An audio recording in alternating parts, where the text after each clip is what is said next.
nós vamos conversar sobre um dos conceitos centrais da produção de multimídia educacional, que é o próprio conceito de mídia. Me acompanhem aqui então. Nós temos, na nossa sociedade, principalmente aqui no Brasil, nós temos usado muito essa palavra, mídia. O que isso significa de fato? No fundo, só para a gente poder dar uma começada aqui nessa conversa, nós temos que olhar a origem da palavra que vem do latim, medium. Medium quer dizer canal, o meio de comunicação, aquilo que está entre as pessoas que se comunicam. Mídia é o seu plural, né? Média, falamos mídia aqui no termo inglês também, temos usado a palavra mídia para designar um meio só, o que causa algumas confusões para nós. Na realidade, né, na sua origem, mídia é um plural, é o conjunto dos meios, o conjunto dos recursos que nós utilizamos para podermos nos comunicar uns com os outros, né? Entre a minha ideia e a sua ideia, existe um canal, um meio que nós precisamos utilizar para transportar as nossas mensagens, os nossos sinais. Então, a confusão aumenta mais quando a gente passa a usar um plural como mídia, para designar o conjunto de mídias e às vezes também para designar um único canal desses, a mídia televisiva, a mídia radiofônica, a mídia impressa, né? Quando a própria palavra significaria o conjunto dos meios.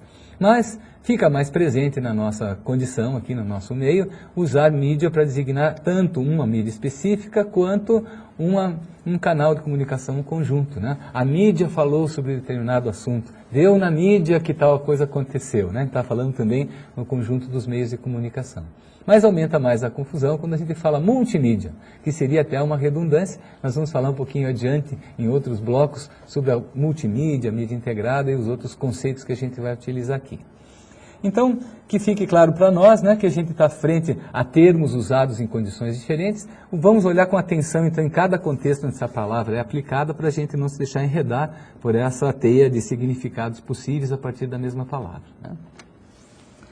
Então, a princípio, quando a gente olha os meios de comunicação como um todo, o conjunto dos meios, né, a mídia como um todo, nós podemos classificar em vários conjuntos de meios, vários tipos de meios. Mídias fixas, né, aquelas que estão preparadas e não se transformam, mídias em movimento, por exemplo, cinema, televisão, né?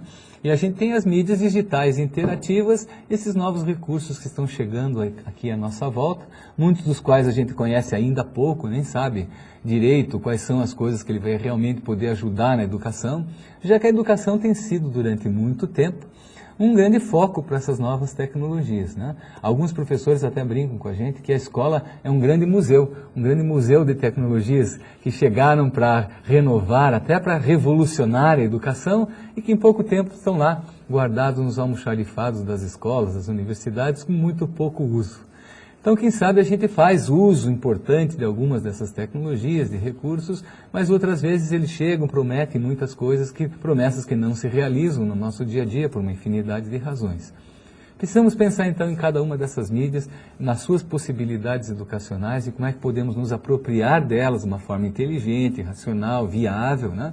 Para que a gente possa criar bons ambientes educacionais, ricos de estímulos e de recursos para os nossos alunos. Já que nós vivemos numa sociedade de massa, nas quais muitas dessas mídias circulam, nós estamos imersos nesse mundo de mídias, né? Podemos dar uma pensada em quais são essas mídias todas. Nós classificamos mídias fixas, mídias em movimento e mídias digitais interativas somente por uma finalidade que a gente vai conversar mais adiante, uma finalidade prática, para nos orientar na produção de materiais, mas realmente no real mesmo, ali na sociedade verdadeira, concreta, a gente tem visto que essas mídias interagem umas com as outras, se perpassam, né? Muitos canais de comunicação dominam um tipo de mídia ou outro. Então, em geral, a gente pode pensar nas mídias fixas, que elas têm começado lá atrás, né, nos desenhos nas paredes das cavernas, quando os homens já precisavam se comunicar uns com os outros, criar suas ideias, representações sobre o mundo, sobre a sua sociedade, sobre si mesmos, e passaram a utilizar um dos recursos de comunicação fixos, né, que seria o desenho que deu origem à escrita, aos manuscritos mais tarde, né, aos desenhos e aos materiais com o texto escrito, que se fixaram mais tarde, durante boa parte da história da humanidade, os registros individuais, os registros escritos mesmo, os manuscritos. classificava-se antigamente, sei que os professores de história não concordam mais com isso, que a história começava com a escrita, né? Como se todos os milhões de seres humanos que viveram antes do primeiro inventar a escrita não contassem muito, vivessem numa pré-história, né? Hoje a história não considera mais essa divisão, mas demonstra para nós a importância que a nossa sociedade deu para a palavra escrita, para os registros escritos. Então, entre as mídias fixas ainda temos, com bastante força na nossa sociedade, os materiais escritos, né, que a gente tem livros, revistas, jornais e tudo mais. Dentre as mídias fixas, também podemos citar a pintura, podemos citar os desenhos, as ilustrações, os quadrinhos, qualquer outro resultado que esteja cristalizado no tempo, né, materiais que estão prontos e não se transformam numa temporalidade. Né. A gente tem o livro, com a sua importância toda na sociedade, os jornais, como comentei com vocês. Né. E a gente tem, comparativamente a esses meios fixos, esses meios que já estão cristalizados, corporificados, nós temos os meios em movimento. Né? A gente considera mídias em movimento todos aqueles meios que têm uma temporalidade própria, como a própria voz, à medida que eu vou falando, as coisas vão decorrendo no tempo. Né? E assim a gente tem outras mídias que também dependem dessa temporalidade, de se desenrolar. Por exemplo, as apresentações em audiovisuais. A gente tem o cinema, os filmes todos que a gente produziu durante tanto tempo, né? Agora aqui na nossa sociedade, meios com os quais a gente está muito familiarizado, o cinema, a televisão, né? Com todos os seus recursos novos hoje, mas a televisão também está entre nós na área educacional há bastante tempo. A gente tem aí os novos meios, né, os celulares, os recursos que a gente carrega de um lado para o outro, que mostram a música principalmente, né, também uma mídia em movimento, rádio, outra mídia em movimento importante para nós. Né. Pensamos movimento, não só o movimento físico dos materiais, mas no desenrolar temporal desse material. No rádio, por exemplo, né, o áudio e o som que se propagam. Né. A música é importantíssima aí também para nós, desempenha um papel importante. Né.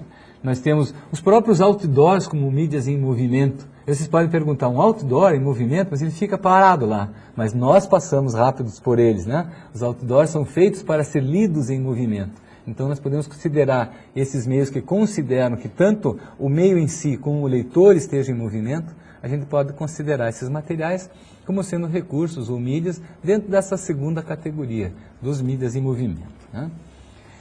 E depois a gente tem, aparecendo mais recentemente na história da humanidade, os meios digitais e potencialmente interativos. Nem todos são interativos, mas os recursos que vieram com a digitalização, com a informatização, com o formato eletrônico desses meios, já que agora a gente não usa mais tanto os materiais físicos, mas a gente faz circular informações eletrônicas, né, chamados bits. Então, a gente tem o computador pessoal como o grande responsável por essa revolução comunicativa que a sociedade passou, está passando, nós estamos vivenciando isso. Muitas das coisas que a gente sofre ou sente com relação a essas mídias novas é porque nós estamos vivendo numa época onde elas estão chegando, estão em construção. É como se estivéssemos vivendo, né, com a sua proporção, na época onde a imprensa estava aparecendo. Né? Estamos contemporâneos do Gutenberg contemporâneo, aqui, que a gente pode chamar então.